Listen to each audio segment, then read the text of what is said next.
Cina itu tidak ikut IMF dan tidak ada hubungan dengan World Bank di awal tahun 90-an. Sewaktu menyalakan engine ekonominya, mereka menjalankan strategi Tiananmen Papers. Apa itu strategi Tiananmen Papers? Sebentar kita jelaskan. Boleh kita lanjut dulu dengan pertanyaan lagi? Sekarang kembali ke Trump. Trump dapat dana 2,2 triliun dolar dan Fed bersiap meluncurkan dana talangan tersebut. Dari mana ya dana tersebut? Kita semua tahu bank sentral adalah a lender of a last resort. Apa artinya lender of last resort? Dari mana ya bank sentral tadi uangnya? Dari cadangan devisa mereka. Sebentar, ini harus diluruskan mengenai cadangan devisa sebelum kita menjelaskan dua pertanyaan di atas tadi. Cina tidak ikut IMF dan World Bank. Lalu, dari mana Amerika juga mendapatkan 2,2 triliun dolar sebanyak 100 kali APBN Indonesia itu? Apakah dari cadangan devisanya? Kita jelaskan secara singkat, cadangan devisa itu apa sih sebenarnya? Ini adalah dialog kecil saya dengan anak saya nomor 2 yang sedang mengerjakan skripsi S1-nya. Dia memulai, mengapa kalau cadangan devisa Indonesia saat ini 120 billion dolar, kok negara ngutang ya ayah? Ini pertanyaan Fatur kemarin yang saya balik tanya, memang itu duit punya negara atau punya swasta yang dicatat negara? Fatur terdiam. Kalau pemahaman saat ini aku pikir uang negara ayah. Lah kamu yang kuliah ekonomi dan bisnis. Ayah kan lulusan keilmuannya yang sederhana, ilmu tentang orang doang, aplikasi psikologi. Kalau dari sisi ayah bisa mengerti mengapa manusia banyak memahami ilmu sepotong karena dapat informasinya ia sepotong. Setelah itu otaknya berasumsi tentang langkah selanjutnya. Misalnya kata cadangan devisa Indonesia difahami artinya milik negara. Sementara di BI kesannya ada uang 120 billion milik Indonesia. Bener deh, kalau ada uang 120 billion di tangan BI, nggak mungkin rupiah jebol ke 16.500-an seperti saat ini. Indonesia itu bergantung impor pangan dan impor bahan bakar migas. Dosisnya parah, 60% kebutuhan bahan bakar kita impor. Kalau pangan mungkin sampai 30% kebutuhan nasional impornya dan terus trennya naik. Ini gagal pemerintahnya ya ayah? Fatur bertanya. Oh enggak mas, beda gagal sama tidak mengerjakan atau tidak paham. Demikian saya mulai sontoloyo. Jadi rupiah bagaimana ke depannya untuk menahan jatuhnya rupiah? Nah, anak kecil seperti Fatur mulai peduli otaknya. Negara saja nggak pernah nanya beginian dalam otak mereka. Kalau negara memikirkan serius, rasanya selesai, pasti jadi kuat ekonomi dan rupiahnya. Kecuali lemah ini memang maunya mereka supaya dolar jadi 18.000 misalnya, karena strategi ekonomi nasional supaya daya saing ekspor naik. Ya bisa juga, kita lihat saja hasilnya nanti. Ini karena strategi atau karena kegeblekan mengelola negara. Kalau 120 billion cadangan devisa itu milik 100% negara, dari mana uang itu dapatnya? Begitu Fatur bertanya. Begini, yang ekspor itu negara atau swasta sih mas? Saya bertanya. Ya swasta, jadi yang dagang swasta itu misalnya siapa? Adaro, Sinarmas gitu kan? Ya uangnya di mereka. BI itu hanya mencatat saja uang dolarnya masuk dan keluar. Jadi 120 billion yang dipegang itu terbanyak ya swasta. Cadangan devisa artinya uang dolar berada di Indonesia. Begitu baca simpelnya. Kalau punya tabungan beneran harta di BI atau di Menq segitu, ya nggak mungkin negara jago hutang seperti sekarang untuk menutupi anggaran. Apalagi kemarin untuk corona, ngutang terbesar dalam sejarah Indonesia. Dahsyat. Yang bayar cicitmu aja belum terlunas tur, karena memang nggak punya muscle knowledge kalau negara saat ini dalam keadaan perang, dalam economic at war. Dan kalau dibilang ini war time, ngeyel mereka pejabat itu. Kita dibilang nyinyir, apalagi sama fans buzzernya yang fotonya gambar anjing. Parah mereka itu. Dianggap orang yang beda sama junjungannya, dianggap bodoh. Padahal yang bodoh ya mereka itu sendiri. Mereka nggak punya pengetahuan apa-apa. Mending kita beda pendapat. Ya sudahlah, lihat aja tahun 2020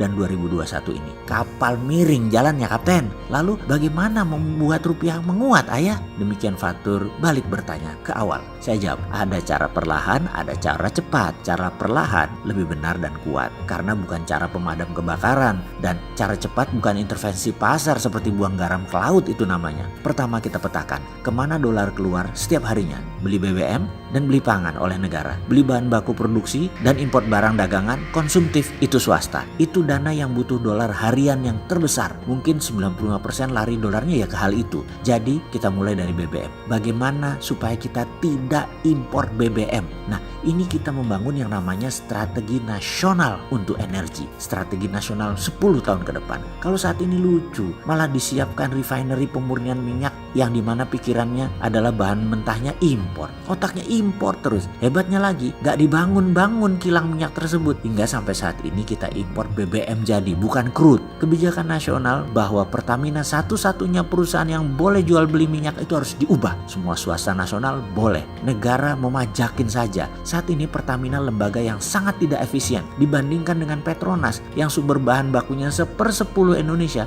Profitnya lebih bagus dari Pertamina. Jadi ikutkan swasta nasional membangun ketahanan energi nasional. Jangan dimonopoli Pertamina. Negara itu di atas Pertamina. Kalau sekarang Pertamina adalah negara. Lah kebalik-balik nggak tuh? Swasta harusnya boleh punya kilang minyak sendiri, punya refinery sendiri, distribusi channel sendiri. Swasta boleh bangun refinery berbahan baku kondensat, light oil, dan gas alam dikonversi jadi BBM. Teknologi hydrocracking itu murah dan bisa skala mini. Bisa 10.000 barel per hari, bisa 5.000 barel per hari, dan ada bahkan yang 1.000 barel per hari. Dan itu bisa at site, di sumur tambang, di mine mouth. Gak ada biaya distribusi bahan mentahnya. Dengan mengubah semua kondensat dan gas alam di Indonesia, ini bisa mengurangi unsur impor. Mungkin 800.000 barel per hari kita impor, tinggal 200.000 barel per hari importnya. Strategi ini mungkin tidak menghasilkan dolar, tapi strategi ini mereplace dolar, menggantikan impor. Pengaruhnya besar banget dalam fluktuasi mata uang karena mendadak demand beli dolar berkurang. Sekarang kebutuhan dolar malah negara sendiri yang beli. Lah lucu, diintervensi jual dolar di pasar tetapi dibeli lagi oleh negara untuk dana impor. Fatur mantuk-mantuk kepalanya, lalu dia bertanya, "Lalu ayah, semua ini sudah bicara ke pejabat negara?" Saya jawab, "Gak pernah berhenti ayah mencintai negeri ini, Tur. Solusi ini sudah berkali-kali ayah usulkan dan terus akan ayah usulkan. Gak ada bencinya ayah sama negara ini, termasuk pemimpinnya. Namun kalau gak didengar mau ngomong apa? Tapi jangan takut, ayah terus bunyi hanya untuk membuktikan kita berkontribusi. Yang mencatat bukan kita, Tur, nanti turunan kita yang melihat, anak cucu cicit kita yang melihat. Kita pejuang, kita sudah melakukan semampu kita walau itu tidak menghasilkan apa-apa dan kita tidak berharap apa-apa kecuali yang terbaik buat bangsa." Itulah dialog singkat saya yang semoga sahabat mulai memahami pertanyaan di awal. Apakah Cina membangun negaranya pakai surplus perdagangan cadangan devisanya? Jawabannya tidak,